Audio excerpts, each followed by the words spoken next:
स्नेहाताई दुबे जी जो अभी तक कभी नगर सेवक के लिए भी अटेम्प्ट नहीं किए, वाइल्ड कार्ड एंट्री होके वो अचानक से एमएलए बन चुके हैं, वो बात छोड़ दीजिए। रास्ता बनना संभव नहीं हुआ लास्ट तक, इसीलिए हम बहुजन विकास आघाड़ी को समर्थन देने के लिए उत्तर भारतीय विकास सेना से यहाँ पे आए हैं। मगर ये जो फिलहाल परिवर्तन वसई विरार के लोगों ने लाया है, ये परिवर्तन कुछ विपरीत दिशा में चल रहा है, ऐसा ये दिख रहा है। बीजेपी को जाना चाहिए और बहुजन विकास को आना चाहिए, ऐसा मेरा मानना है। मतलब बहुजन विकास आ जाए, उत्तर भारतीय विकास सेना नहीं। उत्तर भारतीय विकास सेना आ जाए तब तो हमारी चांदी चांदी है। नमस्कार, मैं हूं सिद्धार्थ मिश्रा और आप देख रहे हैं भगवा 24। बहुजन विकास आघाड़ी द्वारा धड़क मोर्चा निकाला गया है, उसमें उत्तर भारतीय विकास सेना समर्थन दे रही है। आइए जानते हैं हेमंत माटवनकर से कि क्यों ये समर्थन बहुजन विकास आघाड़ी को दे रहे हैं। नमस्कार हेमंत जी। जय श्री राम। मैं हेमंत श्रीधर माटवनकर, उत्तर भारतीय विकास सेना महाराष्ट्र महासचिव और राष्ट्रीय प्रवक्ता। देखिए, जो उत्तर भारतीय विकास सेना की नींव है, जो सोच है, सनातन हिंदुत्व धर्म देश, बस इसके हित में ही काम करेंगे हम। इसके अलावा इस चौकट के बाहर हम नहीं जाएंगे, ये चार हमारे स्तंभ है। तो आज ये जो मुद्दा आज बहुजन विकास आघाड़ी उतार रही है, 35 साल से सत्ता में रहने वाला पक्ष, मगर जैसे ही बरसात शुरू होती है या गणेश जी के आगमन के पहले, भले ही थूक पट्टी का क्यों ना हो, पैचवर्क क्यों ना हो, मगर रास्ता बनाती थी। वो वीडियोस भी मैंने लाइव बनाए हैं कि ये रास्ता कितना दिन टिकेगा। मगर ये जो फिलहाल परिवर्तन वसई विरार के लोगों ने लाया है, ये परिवर्तन कुछ विपरीत दिशा में चल रहा है, ऐसा ये दिख रहा है।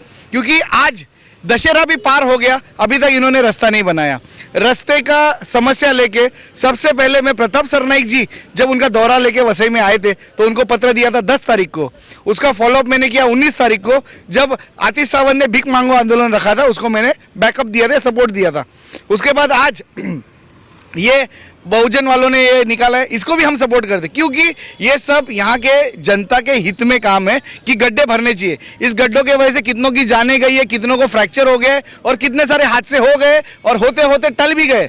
तो ये चीज़ होना ज़रूरी है। इसके लिए आज उत्तर भारतीय विकास सेना इधर प्रखंड रूप से तैयार है और समर्थन दे रही है। मतलब बीजेपी अगर ऐसे ही काम करेगी, जनहित में काम करेगी, तो आप बीजेपी को भी समर्थन देंगे? एनीवेज, मैं क्या बोला, बीजेपी क्यों, जैसा माना जाता है कि बहुजन विकास, ये उत्तर भारतीय विकास सेना मनसे की विरोधक है, तो मनसे भी अगर कोई जनहित का कार्य उठाएगी, हम उसको समर्थन देंगे, हम उसके 100% खड़े रहेंगे।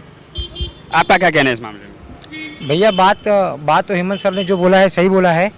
पैचोस जो होते हैं वो हकीकत में सही है। आप सबने देखा होगा विसर्जन के टाइम पे कई मूर्तियां एकदम हिल जाती थी, पकड़ पकड़ के लोग विसर्जन में खंडित, कई मूर्तियां खंडित भी हो चुकी हैं, लेकिन रास्ता बनना संभव नहीं हुआ लास्ट तक, इसीलिए हम बहुजन विकास आघाड़ी को समर्थन देने के लिए उत्तर भारतीय विकास सेना से यहाँ पे आए हैं।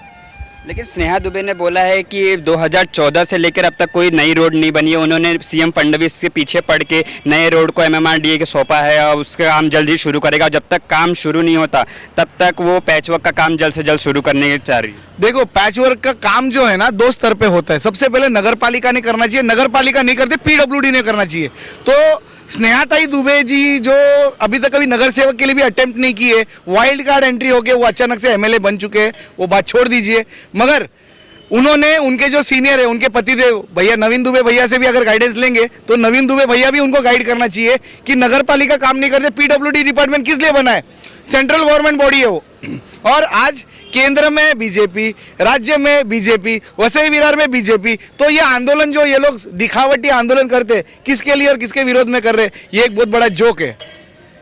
तो आज जो बहुजन विकास आघाड़ी संडे को महानगर पालिका में जो मोर्चा निकाल रही है, उसका क्या परिणाम निकलेगा? क्योंकि संडे को तो महानगर पालिका बंद है। नहीं, भले ही देखो मोर्चा निकला, ये दुनिया को पता है। इसके जैसे आप जैसे न्यूज़ रिपोर्टर्स है, बहुत सारे लोग रिपोर्टिंग करेंगे और ये चीज़ आगे तक जाएगी। अप्पा दादा इतने में शांत नहीं रहेंगे, शायद मेरे अंदाज से मैं बोल रहा हूँ, मैं ये कंफर्म नहीं बोल रहा हूँ, मेरे अंदाज से अप्पा ने, अभी जस्ट उनका बर्थडे परसों हो गया तो बहुत सारा तामझाम है, तो अपने कार्यकर्ताओं के सुविधा के अनुसार उन्होंने संडे देखा है और जनशक्ति प्रदर्शन करने के हेतु से आज ये कार्यक्रम रखा गया। ये मेरा। इसके बाद भी अगर महानगर पालिका ने रोड का रिपेयरिंग नहीं किया तो आगे उत्तर भारतीय विकास सेना क्या करेगी? उत्तर भारतीय विकास सेना मंत्रिमंडल तक जाने वाली है। हमने ऑलरेडी तुंगारेश्वर का मुद्दा जो है, गणेश नाइक जी जो यहाँ के पालक मंत्री भी है और वन खाता मंत्री भी है, उनको तुंगारेश्वर का मुद्दे के लिए हम मिलने वाले वही टाइम पे प्रताप सरनाइक जी को भी मिलेंगे कि भाई तुम सिर्फ बोल वचन दे के गए थे, चुनावी लड्डू दे के गए थे या लॉलीपॉप दे के गए थे, वो लॉलीपॉप अभी सड़ चुका है, काम करने को शुरू करो। अब महानगर पालिका इलेक्शन पे भी आपसे सवाल करेंगे कि महानगर पालिका की इलेक्शन में उत्तर भारतीय विकास सेना का क्या रोल रहेगा? क्या वो बहुजन विकास आघाड़ी जैसे समर्थन दिया है उस ऐसा समर्थन देगी या फिर अकेले लड़ेगी? देखो, हम फिलहाल तो तैयार है हमारे 115 नगर सेवक उतारने को। हमारे हर एक वार्ड में से एक एक नगर सेवक हम खड़ा करेंगे, 115 की यादी तैयार करेंगे, जिसमें से ऑलरेडी 40 मेंबर्स हमारे तैयार है जो अपने इलेक्शन के लिए तैयार है। तो 115 का मेरा टारगेट है और आने वाले 2 महीने में मेरी यादी मैं आपको दे दूंगा। 115 नगर सेवक अपने खड़े रहने वाले हैं। आपकी क्या तैयारी है? तैयारी तो क्या हमारी, हम तो हेमंत जी के हर जगह जहां उन्होंने मार्गदर्शन करना है वो हमें बताते हैं, हम उतना उससे करते हैं। और बात रही बहुजन विकास आघाड़ी की, तो उन्होंने बहुत अच्छा ये काम किया है, ये रैली उनके लिए बहुत ज़रूरी है। जिस हिसाब से उन्होंने पिछले 35 साल में काम किया था और माना, उन्होंने हर समय रोड नहीं बनाया, लेकिन जब बहुत ज़्यादा ज़रूरत थी तब उन्होंने बहुत अच्छे से रोड बनाया, उस कार्य को उन्होंने पूरा किया। इसीलिए अभी मैं ये मेरी इच्छा है कि वापस बीजेपी को जाना चाहिए और बहुजन विकास को आना चाहिए, ऐसा मेरा मानना है। मतलब बहुजन विकास आ जाए, उत्तर भारतीय विकास सेना नहीं? उत्तर भारतीय विकास सेना आ जाए तब तो हमारी चांदी चांदी है, तब तो सबसे मतलब आगे। मुश्किल है, मतलब आपके ख्याल से? मुश्किल इन द सेंस अभी तो शुरुआती दौर है ना, तो शुरुआत में अगर तीर लग गया तो निशाने पे, तब तो बहुत अच्छी बात है, नहीं लगा तो भी ठीक है। हम समर्थन करके आगे बढ़ेंगे और इसी तरह दिखते रहेंगे।